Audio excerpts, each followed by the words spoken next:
Salut à tous, je vous souhaite la bienvenue sur la chaîne Olympia de Chimie. Nous allons traiter un exercice de chimie organique. On va donc passer à la présentation de l'exercice. Il est question d'un monoalcool saturé A qui a pour masse molaire moléculaire 60 grammes par mol. Maintenant, la première question. On nous donne un monoalcool saturé A et on nous donne une masse molaire de cet alcool-là. Quelles sont les questions qui nous sont posées? En question 1A, déterminer la formule brute du composé A. La question 1B, écrire les formules semi-développées possibles du composé A. Et en deuxième partie, on dit l'oxydation ménagère de notre alcool A par le dichromate du potassium amené acide donne un produit qui réagit uniquement avec la dinitrophényldrazine, abrégé DNPH. On nous dit d'identifier donc nos composés A en question. Et en 3, il dit d'écrire les équations bilan des réactions effectuées. C'est-à-dire l'équation bilan des réactions conduit A au composé en question. Donc, ce apprenant, après une lecture brève, une présentation de l'exercice, on va passer à la résolution. En 1A, nous allons déterminer la formule brute de notre alcool en question. Alors, comment faire?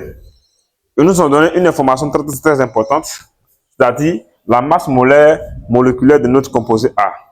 Alors, pour pouvoir déterminer la formule brute de notre composé A, puisque je sais qu'on dit que A ici c'est un alcool. Un alcool est composé quoi? D'éléments carbone, de l'hydrogène et d'un atome de l'oxygène. Je connais le nombre d'atomes d'oxygène total qui est présent dans la molécule d'alcool. Donc, je vais d'abord essayer d'identifier la formule brute générale de mon alcool A en fonction du nombre quantique N. C'est-à-dire quoi? Formule brute. Étant donné que A c'est un alcool, ça veut dire que A est égal à CnH 2n plus 2O. Tout simplement. Ça, c'est la formule brute générale des alcools en fonction du nombre quantique N. Le N ici, c'est le nombre d'atomes de carbone présents dans cette molécule. Alors, connaissant la masse molaire moléculaire de notre alcool A, on va essayer d'appliquer ça ici pour pouvoir déterminer tout simplement la formule brute de notre composé. Déterminer la formule brute du composé A revient à déterminer le nombre quantique N. Mais comme il faut arriver à déterminer le nombre quantique N, suivez ça vidéo jusqu'à la fin, et vous allez voir que cela n'est pas du tout compliqué. Alors, à ces deux corps, qu'est-ce qu'il fait? Il va associer une masse, la fonction, la masse molaire, sur ces égalités. C'est-à-dire, il y aurait ici, j'applique grand M sur A. Je vais aussi appliquer même grand M sur cette molécule. C'est-à-dire CnH 2n plus 2O. Je prends l'égalité qui est là et j'applique la masse molaire sur l'égalité. Donc, si j'applique la masse molaire, c'est une fonction aussi qui se comporte comme la fonction ln. Donc, j'applique la masse grand M à ces deux molécules. Si les deux molécules sont égales, alors les masses molaires aussi seront égales. Maintenant, la masse molaire grand MA, c'est ce que le test m'a donné qui fait 60 grammes par mol. Maintenant, je vais essayer de déterminer la masse molaire moléculaire de la molécule qui vient à droite de l'égalité. Alors, qu'est-ce qu'il y aurait? De façon générale, la masse molaire grand M de CnH 2n plus 2O égale à quoi? Le nombre quantique N, le nombre d'atomes de carbone, qui est N, multiplié par la masse molaire moléculaire de l'élément carbone, plus 2N plus 2, qui est le nombre, qui représente le nombre d'atomes de l'élément hydrogène dans la molécule, multiplié par la masse molaire de l'hydrogène, plus ici 1, multiplié par la masse molaire de l'oxygène. Alors, en remplaçant MC, MH et MO par les différentes valeurs, qu'est-ce que nous aurons? J'aurai ici N fois 12 plus 2N plus 2 fois 1 plus 16. Alors, j'obtiens ici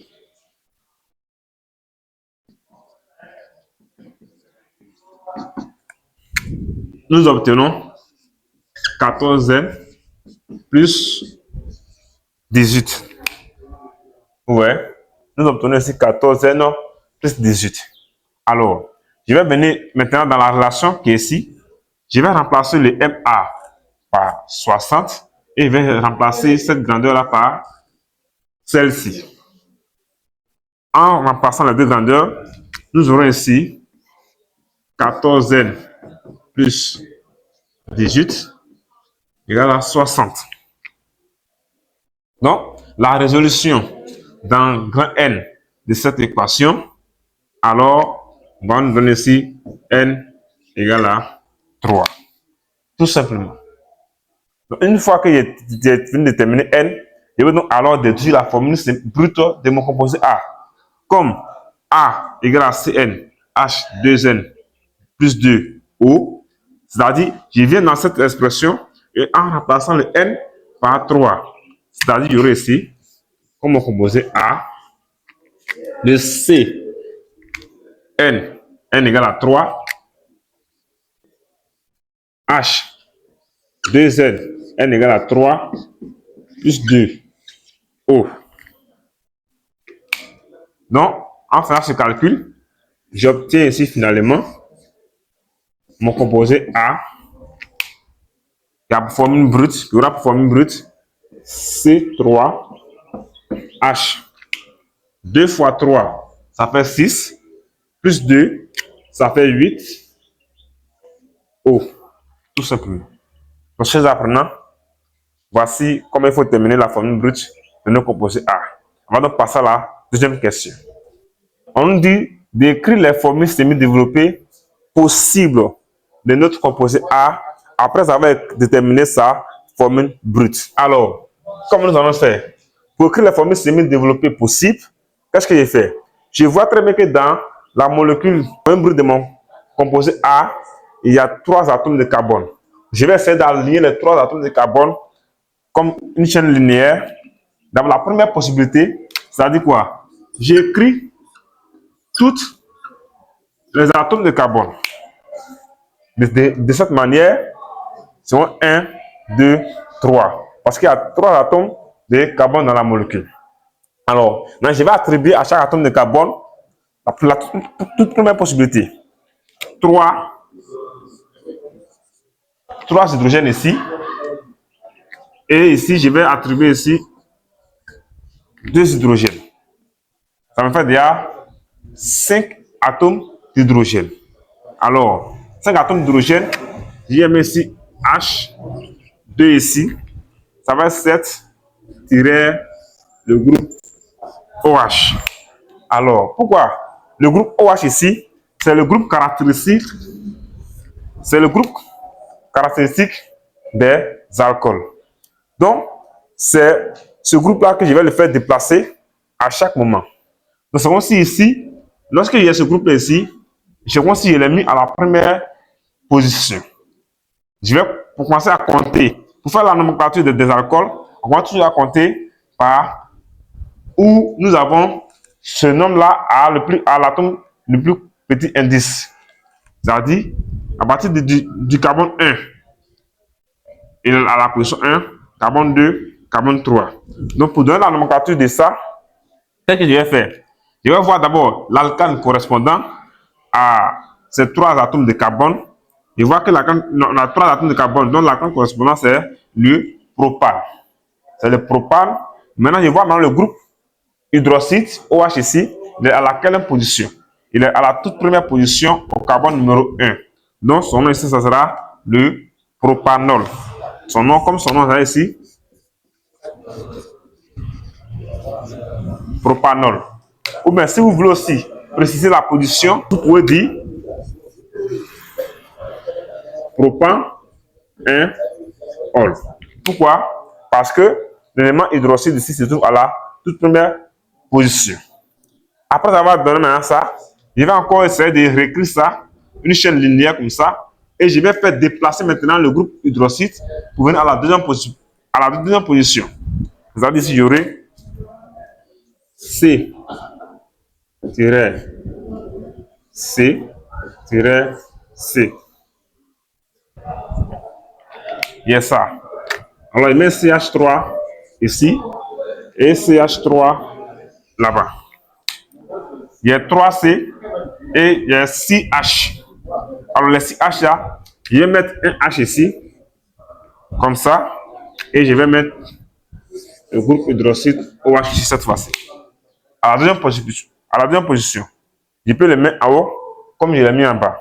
Donc, c'est le groupement, cela qui caractérise toujours la présence de notre composé, de notre fonction alcool. Alors, pour donner son nom, je vais toujours donner le nom de l'alcane correspondant à la chaîne principale. C'est-à-dire ici, il y aurait ici propan. L'alcane correspondant, c'est le propane. Donc, au lieu d'écrire propane, je ne mets pas le E. Le E final du mot propane, mais je vais plutôt le préciser par l'indice du groupe hydroxyde. Donc, 1, 2, 1, 2. Donc, quand je compte de la droite pour venir vers la gauche, comme de la gauche pour aller vers la droite, l'élément OH se trouve à la deuxième position.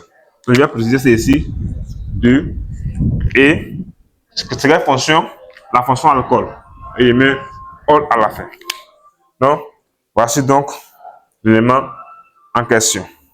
Nous avons seulement que deux isomères de notre alcool A.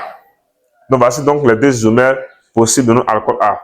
On va donc passer à la troisième question. Les deux isomères ici, qu'est-ce qu'ils représentent? Les deux isomères ici, en réalité, ce sont des alcools, mais ils sont aussi de classes différentes. Que le groupe hydroxyde se trouve à la première position, ou bien est relié à un atome de carbone qui a deux atomes d'hydrogène en son sein, automatiquement, ça devient l'alcool primaire. Maintenant, si le groupe hydroxyde est lié à un atome de carbone, et sur l'atome de carbone en question, qui est le carbone fonctionnel, a seulement qu'un atome d'hydrogène en son sein, alors on parlera d'alcool secondaire. Donc, c'est-à-dire tout simplement, en regardant ici, je peux dire la première possibilité ici, c'est un alcool primaire et ici, il y a un alcool secondaire. Donc, l'alcool ici, celui-là est primaire. Donc, je mets ici.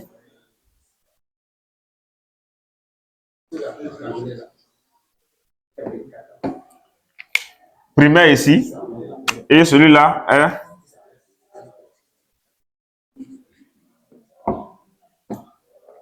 secondaire. Donc, ce apprenant, on va donc passer maintenant à la deuxième partie de notre exercice. Dans la deuxième partie, il est question de l'identification du composé A en question. Donc, pour pouvoir l'identifier, le texte nous dit que l'oxydation ménanique du composé A avec le dichromate de potassium amené acide donne un produit qui réagit uniquement avec la 2,4-DNPH. Alors, nous savons très bien que A est un alcool.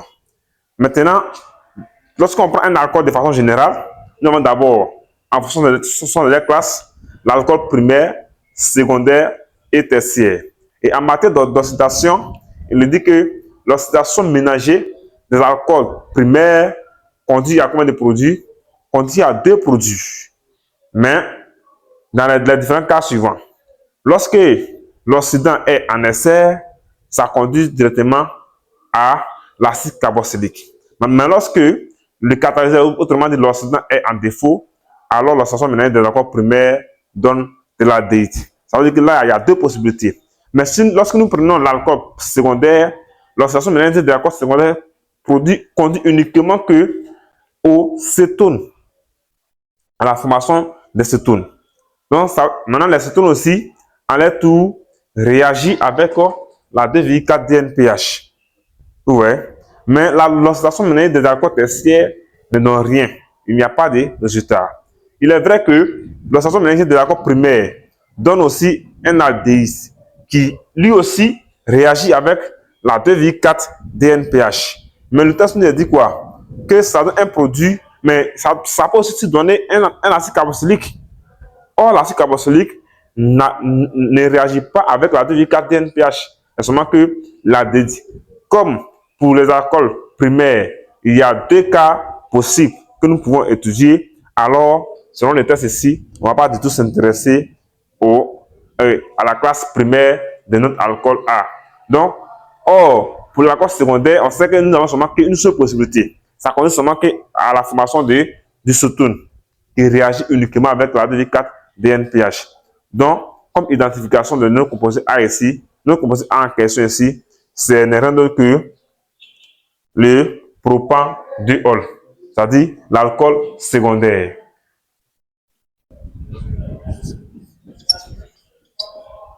Le composé A en question ici, c'est le CH3-CH-OH et ici CH3. Réagit à ici. Le composé que nous allons nous avoir, bon, c'est le propandéol, hein. C'est le propandéol. Mais le composé que nous allons avoir comme cétone, ça sera le prop-2-on, tout simplement. Le propandéol. Là, ça, ce sont les cétones. Alors, on va maintenant passer aux réactions qui ont été effectuées pour aboutir à ce cétone en question. Pour ce faire, on a 2 couples ici. Nous avons le couple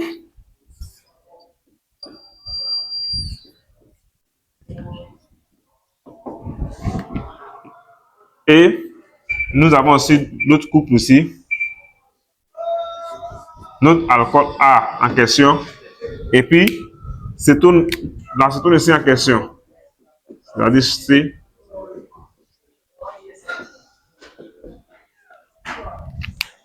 Donc, voici les 2 couples acido-basiques. D'abord, les demi-équations bilan, j'ai Cr2 au moins, qui conduit à la formation de C3+. Il y a d'abord cette première demi-équation bilan que je vais équilibrer. Je vois déjà le nombre de Cr, c'est-à-dire bon, du chrome. Il y a 2 atomes de chrome ici, alors que là, il y a seulement qu'un atome de chrome. Donc, comment faire pour avoir 2 atomes de chrome ici? Je vais multiplier l'atome de chrome ici par 2. Donc, il met un 2 ici. Lorsqu'il met un 2 ici, il me reste maintenant quoi à équilibrer de l'oxygène.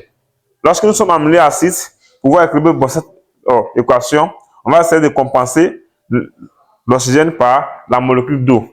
J'ajoute une molécule d'eau à droite de la flèche ici, comme cela. La molécule d'eau étant ajoutée, je vais maintenant voir, il y a combien d'atomes de l'oxygène ici et il y a combien d'atomes d'oxygène ici.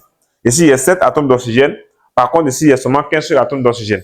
Je vais multiplier cette molécule d'eau là par 7.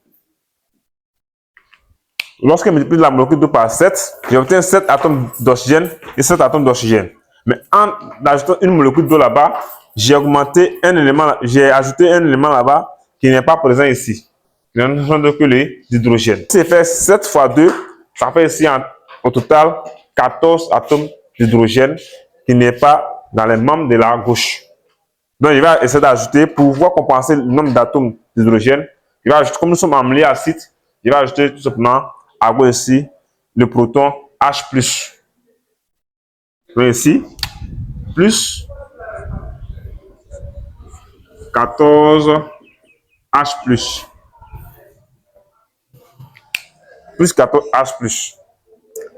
Donc, une fois qu'il y a 14 H+, c'est comme si le nombre de chrome, d'oxygène et d'hydrogène sont équilibrés. Alors, après avoir équilibré ça, je vais maintenant m'intéresser aux charges. Ici, il y a combien de charges ici? Il y a 2 charges moins et 14 charges plus. Donc, 2 charges moins plus 14 charges plus, ça va me rester ici 12 charges plus. Alors que dans les membres de la droite, j'ai combien de charges positives? Lorsqu'il multiplie le 2 par 3, j'ai 6 charges positives. Alors, l'objectif, c'est d'avoir 6 charges positives de part et d'autre de la flèche. Comme il y a 12 charges positives ici, et ici il y a 6 charges positives, donc je vais essayer de retrancher 6 dans les 12 charges positives pour avoir 6 de part et d'autre. Mais comme il faut retrancher, pour pouvoir neutraliser 6 charges positives ici, je vais tout simplement ajouter ici 6 électrons. c'est-à-dire plus 6 électrons. Alors, en ajoutant 6 électrons ici, c'est comme s'il y avait combien? Il y avait 8 électrons plus 14 protons. Donc, il va me rester combien de protons ici? 6 protons, 6 protons. Ça, c'est déjà équilibré. Alors, deuxième dernière équation, c'est l'oxydation ménagée de ce composé-là. On dit A au cétone directement. Donc, comme le son était coupé, donc on a décidé maintenant de reprendre l'explication ici. Donc, d'abord, voici les deux équations, les deux demi-équations bilan qui sont là. La première demi-équation, vous avez vu comment il est équilibré. Et aussi, la deuxième demi-équation, il y avait comment équilibré. Mais les trois que j'ai mis ici, vient de faire quoi? Je vais donner maintenant l'équation bilan globale de la réaction. Alors, je vais essayer maintenant de voir. Dans la première demi-équation, j'ai ajouté 6 électrons. Alors que dans la deuxième demi-équation, il n'y a seulement que 2 électrons. Alors, pour pouvoir bien revenir à l'équation globale, je vais essayer d'équilibrer, de me rassurer que j'ai le même nombre d'électrons dans la première demi-équation et dans la deuxième demi-équation. Alors, comme dans la première demi-équation, il y a 6 électrons et que dans la deuxième demi-équation, il y a 2 électrons, je vais essayer de multiplier la deuxième demi-équation par 3. Pourquoi par 3? Parce que lorsque j'ai fait 2 fois 3, automatiquement, ça me donne 6. Donc, en multipliant la demi-équation par 3, alors, je vais tout simplement avoir le même nombre d'électrons, 6 électrons là-bas et 6 électrons ici. En ce moment maintenant, je peux donc maintenant écrire maintenant l'équation bilan globale. Alors, donc, voici l'équation bilan globale que je vais maintenant écrire. Les trois que j'ai mis ici, je vais essayer de les multiplier. Ouvert. Je vais multiplier l'équation là par 3. En multipliant l'équation par 3, j'aurai ici combien? 3 fois cette molécule. 3 fois CH3-CH-OH-CH3 ici. Je vais d'abord ajouter ça, les membres de la gauche, plus la molécule de dichromate de potassium. Maintenant, en multipliant la deuxième équation par 3, c'est comme si tous les éléments de la deuxième équation seront multipliés ici par 3. Dans l'élément de produit, j'aurai 3 fois 2. Donc, j'aurai ici 6 H+. Par contre, ici, il y a 14 H+. Donc, je vais essayer de ramener les 6 H+ là, puis il y a les 14 H+. En faisant une soustraction. Je vais faire 14 moins les 6 H+. Il va me rester ici 8 H+. Donc, je vais mettre ici plus 8 H+. Tout simplement. Maintenant, qui va donner quoi? Qui va donner... Mais attention, il y a un élément très important que j'ai oublié. Les deux demi-équations ne sont représentées par 2 flèches et non une seule flèche. Donc, voilà. Comme ce sont les coupes rideaux, donc on représente ça par 2 flèches. Maintenant, c'est la dernière équation ici, l'équation globale, déjà seulement représentée par une seule flèche. Donc, ici, maintenant, il vient, en multipliant la deuxième équation par 3, je vais multiplier également cette molécule-là par 3. Donc, je vais ici 3 fois CH3-C double liaison O-CH3 plus 2 fois Cr2+, et j'ajoute maintenant la molécule d'eau plus 7H2O. Tout simplement. Voilà donc en quelque sorte l'équation bilan global de notre réaction. Donc, si vous avez aimé la vidéo, n'hésitez pas à vous abonner afin de ne pas rater notre prochaine vidéo. Ciao.